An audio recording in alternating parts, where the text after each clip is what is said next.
meu nome é Letícia de Souza Fázio, eu sou do terceiro ano de Engenharia Agronômica da Exalc-USP e hoje meu vídeo é falando sobre as plantas daninhas na cultura do algodão. A cotonicultura é essencial para a população mundial, tanto economicamente quanto socialmente, devido à sua fibra utilizada na indústria têxtil, mas também a outros subprodutos como a torta, que é utilizada para fertilizantes, ração bovina, de aves e de peixes, quanto seus óleos utilizados para detergente, velas e entre outros materiais, além da questão de biodiesel. Junto a isso, a cultura do algodão ela é cultivada ao redor do mundo em locais em que não há tanta disponibilidade hídrica, devido à cultura não ter uma exigência hídrica tão severa. Assim, locais onde não podem ser cultivadas diversas outras culturas, podem ser utilizados o algodão como plantação. Focando mais no Brasil, nós somos o quarto maior produtor mundial e já tivemos a produção tanto no Nordeste quanto no Sudeste, mas hoje ela é focada no Centro-Oeste. Então, Mato Grosso, Goiás e Bahia são os três maiores produtores de algodão no Brasil. Além disso, vale ressaltar que essa região é uma região que também é grande produção de soja. Então, o algodão ele é cultivado geralmente na safrinha. Dando ênfase de fato agora nas plantas daninhas da cultura do algodão, nós temos de enfatizar de que o algodão ele é extremamente sensível às plantas daninhas e qualquer aparição delas faz com que a produtividade da cultura reduza drasticamente. Então o manejo deve ser muito eficiente e bem cauteloso. Como exemplo desses prejuízos da cultura, podemos ressaltar a parte da colheita, em que algumas plantas daninhas invasoras elas vão acabar dificultando o maquinário nessa colheita e vai reduzir a produtividade obtida no final. Também temos a questão da diminuição da qualidade da fibra, além de que algumas plantas daninhas servem como hospedeiros para algumas pragas. É importante lembrar que o algodão é uma planta de ciclo longo, mas que o seu começo tem um lento desenvolvimento, sendo uma planta C3. Ou seja, o manejo das plantas daninhas deve ser essencial e muito cuidadoso nessa parte inicial, já que tem um desenvolvimento lento e a planta é extremamente sensível à invasão das plantas daninhas. Exemplificando algumas dessas plantas daninhas que acabam prejudicando o aumento da produtividade do algodão, nós temos tanto o apaga-fogo quanto a corda de viola na questão da dificuldade do maquinário na colheita, quanto temos também essas plantas daninhas que acabam grudando e acabam se grudando à fibra do algodão, sendo picão preto, capim-carrapicho, entre outras. Mas ficou claro então da essencialidade do manejo das plantas daninhas adequado para não haver uma grande perda da produtividade do algodão. Assim, veremos diversos métodos para o controle. Bom, falarei primeiramente sobre o método preventivo, que ele é bem básico inicialmente, mas ele é essencial para que não haja necessidade de grandes controles lá na frente, grande utilização de herbicida, que é ruim tanto economicamente ao produtor, quanto para o solo em si. Junto a isso, devemos lembrar de que temos de ter sementes em que não haja presença, ausência total de plantas daninhas junto, além do maquinário totalmente limpo, mas também devemos lembrar do controle pós-colheita da cultura anterior, sendo soja, que é o mais praticado no Brasil, ou qualquer outra cultura que tenha tido antes.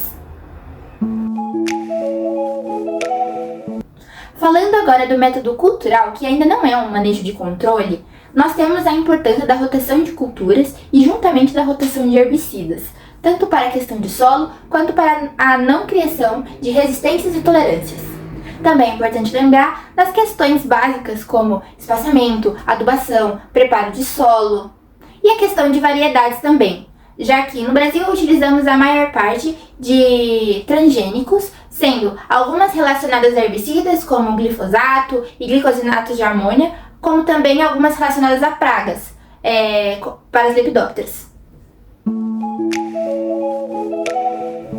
Em relação ao método mecânico, vale lembrar de que o uso de mão de obra ele não é tão eficiente economicamente, então não acaba sendo muito utilizado, mas temos alguns pontos no Brasil, por exemplo, a Operação Caruru, que pessoas manualmente vão catando o caruru na linha do algodão. Os cultivadores eles acabam tendo baixa eficiência também, já que a raiz do algodão ela é superficial, então vai causar danos diretos ao algodão. E também devemos lembrar de que muito utilizado no Brasil hoje, junto com a soja, é a questão do plantio direto. então deve-se ter o menor revolvimento do solo. Em relação ao método químico, precisamos começar com a dissecação da área, utilizando o glifosato, carfentrazone, que ele vai precisar de óleo mineral na sua mistura, e também podemos utilizar o glifosinato de amônio.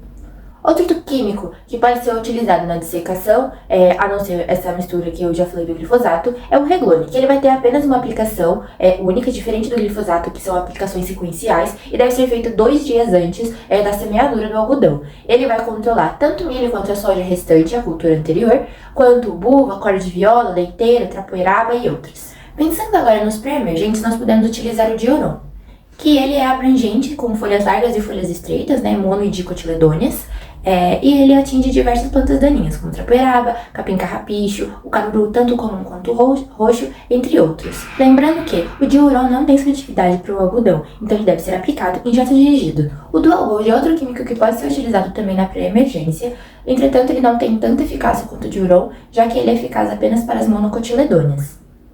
Essas sendo os diversos capins existentes, trapoeraba. Então, apesar de ela não ter tanta eficácia quanto o Dioron, ela também é válida para a pré-emergente. Outro produto utilizado é o Gamit, mas deve-se lembrar que é somente para pré-emergência. Para pós-emergência, terá danos irreversíveis na cultura. Agora, pensando nos pós-emergentes, podemos utilizar o Finale, que ele tem como ingrediente ativo o glifosinato sal de amônio. Vale lembrar que ele não tem seletividade em relação a variedades que não têm a tecnologia Liberty Link. Caso tiver essa tecnologia, deve ser utilizado em 2 aplicações sequenciais com intervalo de 15 dias. E caso a plantação já estiver com altura de 40 centímetros a mais, deve ser aplicado em jato dirigido. Outro produto que temos na pós-emergência, tanto das daninhas quanto da cultura, é o Clethodim, um herbicida seletivo que ele ataca apenas as graminicidas. Falando agora apenas dos pós-emergentes utilizados em jato dirigido, temos o Dioron, já citado anteriormente, mas também temos o Flumizin, que é inibidor da protóxina, um herbicida seletivo, e ele ataca algumas plantas daninhas como corda de viola, trapoeraba e picão preto. Também pode ser usado o Liberty, herbicida que é seletivo apenas para plantas resistentes ao glifosinato de amônio. Por fim, mas não menos importante, deve ser utilizado produtos químicos para a desfolha da cultura, já que ele é essencial para a maturação dos frutos e assim facilitando a colheita do algodão.